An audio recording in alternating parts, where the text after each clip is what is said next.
This is the Lone Crater YouTube. We hope this video helps. You start by verifying compatibility. Check the Bluetooth board's supply voltage and the amplifier's input type so you avoid damage. Next, power the amplifier and the board with their rated supplies. Make sure grounds are common to prevent hum.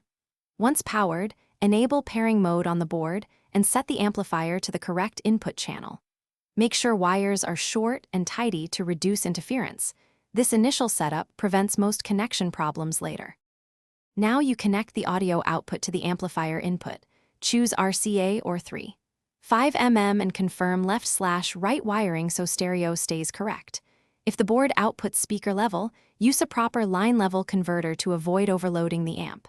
Once audio is secured, hook up any remote turn-on or mute control so the amp powers with the board. This avoids clicks and protects speakers. After wiring, briefly power on and listen for signal. To finish, pair your phone or source and play a test tone at low volume. Then gradually raise it while listening for clarity so you avoid speaker damage.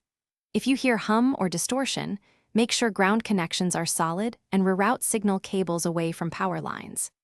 If there's no audio, confirm the board is in pairing mode, the amp input selection is correct, and measure voltages with a multimeter. This single diagnostic step often reveals faulty power, blown fuses, or miswired inputs. Thanks for watching. Consider subscribing if we helped you.